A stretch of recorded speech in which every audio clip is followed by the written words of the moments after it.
Hello, this is Jim Feist in Las Vegas. Oh, boy, and hold guess on. what, guys? It's March Madness. We got a problem. We've got all the games up. There's the controversies, of course, the who's in, who's out. But I'm not going to get into that. I'll let Hank break that down. Good morning, Hank. How's everything with you? How are you? I'm doing good. Oh, I'm ready for the biggest week of my life. Really? The biggest week of your life? I love this week. I once did a feature on March Madness. I came out to Las Vegas, and I did a feature on it. And I interviewed a guy who would cut work to come out, and we only showed him from the knees down when I did the interview, so his boss wouldn't see him. And it was hysterical. It was a hysterical package that we did on what people go through to come out there and get involved in this whole. I don't know who named it March Madness, but it's probably one of the great titles in the history of sports. It really is. I know a lot of people come out here. The hotels are full. You can't get a room. It's the books. If you go to the sports books during the day, they're packed. Standing room only. It's busier than the Super Bowl. And you know, the Super Bowl is one day.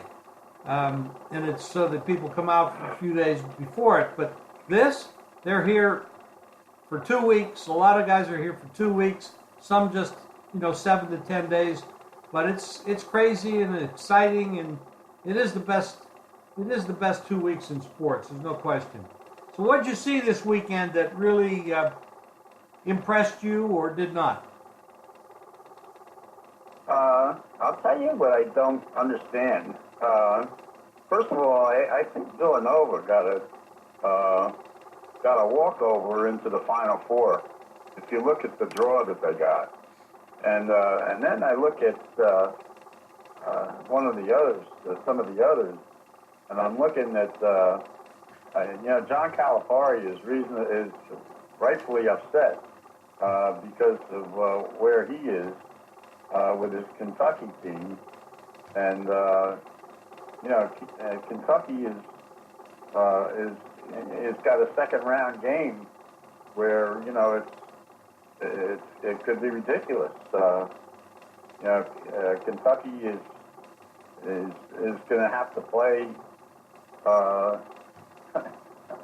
a game that's going to be very difficult for them, and it's.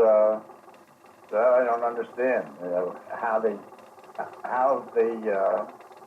some of the seedings I thought were not very good, but I think Duke got a very good draw, getting a number 2, and but the Kansas draw, the Midwest draw of Kansas could have a tough time. I think Kansas could be going out early. Xavier could be going out early. I think Gonzaga is a real threat to them. But the Kentucky Kentucky has a real tough time, and Calipari was understandably upset. But that's going to be a heck of a second round game. Well, I could bust in on all the committee things of who they leave in, who they leave out, the seedings. I don't think the people that do this work to put this together have enough basketball knowledge collectively or individually to do this correctly. I think we out here in Vegas, we have ratings on teams. We know who's the better team, who isn't, who's played the better schedule, who hasn't, and we do a better job of it here than these idiots that are putting these things together. They do a terrible job, and some years it's actually pretty good, but this was really, I think this was one of the worst years, in my opinion. I think they did a bad job. I agree with you. Villanova. I mean, who is Villanova going to play that's going to give them a tough time?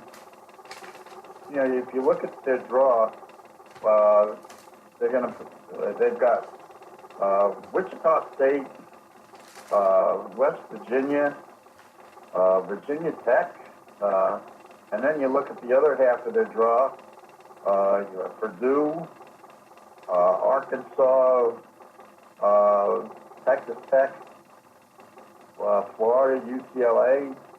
UCLA actually has to play has a play-in game against who is it? San Diego. I just think that Villanova's got a real easy time of it. And then if you look at the South, you got. I think Arizona's got a good chance to advance out of the South. I just think Virginia could be in for trouble if they have to play Arizona to advance. And the other half of that draw, I'm looking for somebody who could cause problems. I'll tell you, Miami is going to have their hands full with its first round game. They're playing a team that's out of Chicago. It's pretty tough, and Miami might struggle against them. Yeah, the Ramblers are pretty tough. There's no question. We have seen throughout the whole year that there's been a lot of inconsistency, even with the top teams. Now, Villanova's different. I mean, I think Villanova's clearly right there. The Virginia has the body of work and everything else, and to be the number one team in the country. But, when you look at the odds, the team that's favored to win it all is Villanova. They've got the lowest price. The odds makers here make Villanova the number one choice to win it all. Not by much. There's, Virginia's right behind them. You got the Dukes and the other people. But, I'm not going to get into who's left out and who's in. All that stuff is for somebody else to argue about. I have my feelings. But in these games, I think, you got some of the Big Ten teams that nobody's been, I don't think there's been that many teams in the Big Ten that I'd be absolutely afraid to go on the floor with. And South Dakota State has some talent. They might knock off Ohio State, even though they're ranked 17th in the country. Yep. Buffalo is... I'll tell you something, though. Kansas. I think Kansas could get knocked off very early. I mean, for Kansas to have to play the winner of the Kentucky Seton Hall game. I can understand why Calipari's upset, and and I'll tell you, Bill Self's got to be very upset having to play a second round game against Kentucky, with the way Kentucky's come on at the end of the year. That was a terrible seed. And then you've got, in the bottom half of that, Auburn. Well, Auburn's really beat up right now, so they could have a tough time. And then, on the other half of that bracket, you've got Duke. They have Iona in the first round, and then they would go against the winner of the Rhode Island-Oklahoma game. Oklahoma shouldn't even be in the tournament. No, that was a joke. They should not be there. They absolutely are the worst selection. And then they don't even go into a play-in game. They go right in. I mean, it's absolutely ridiculous. Yeah, and then, Michigan State Duke will be a good game. You got Arizona State with a play-in game. But Duke will have its hands full with Michigan State. That'll be a good game to see who advances out of that Midwest. Well, Xavier is going to have to get by Gonzaga. That'll be interesting. Ohio State, and I think Gonzaga will beat Ohio State. Missouri, watch out for them. They're healthy now. Xavier might get knocked off by Missouri early. That's a very competitive draw. And then, Michigan is a threat. They're playing, and Michigan's playing pretty good right now. Michigan's playing great right now. There's no question about it. Yeah. We're talking about going down the road, and who they're going to play next. Let's look at their first round games. I mean, these games are not walkovers. Some of these guys can get beat by these double-digit dogs. I mean, not a double. Davidson's no walkover for Kentucky. That's not Davidson's easy. good. Davidson's good. Buffalo is good. South Dakota State is good. Stephen F. Austin can give Texas Tech a hard time. They play that style that could give them a tough time. I like South Dakota State. I'll tell you another team that's not bad. Lipscomb.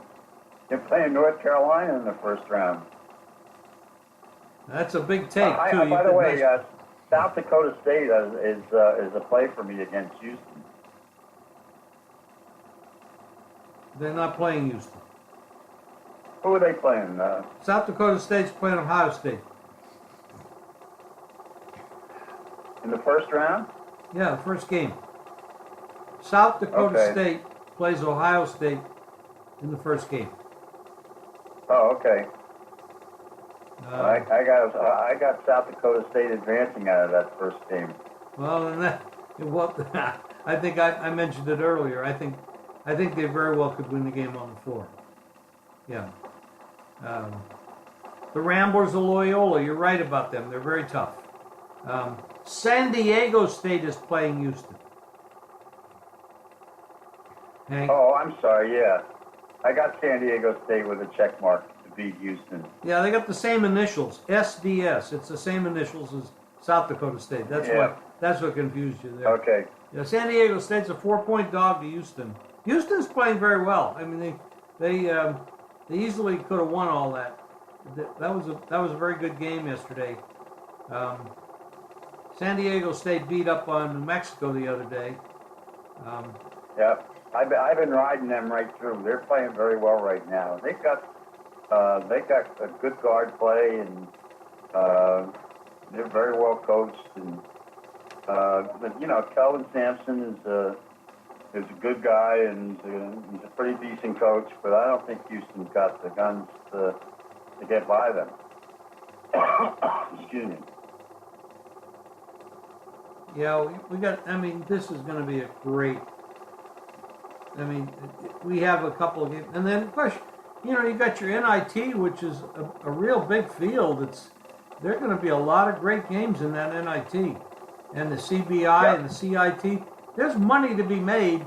There's a lot of rule changes in the NIT this year. I don't know if everybody out there realizes that. We don't have time to go into all of it, but there's a boatload of changes in the NIT. They're widening the lane. They've moved back the three-point shot.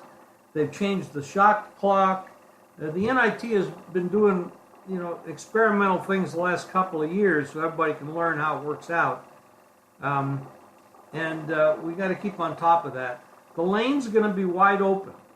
And so there's going to probably be a lot more driving to the bucket, and there's going to be a lot more offensive rebounds as well. That's going to change the game. It's a little bit more like the international game where they've widened the lane and everything. So you got to keep an eye on that. It changes the handicapping. So this is I want to talk a little bit about Arizona. I think Arizona's got a real good shot at the Final Four. They've got 2 All-Americans on that team that are going to be tough on players to defend. I know you mentioned Buffalo. I think Buffalo is no match for Arizona. And I think Arizona's got a good chance to advance out of the South. Hank, hold on a minute. Hold on. The problem with Virginia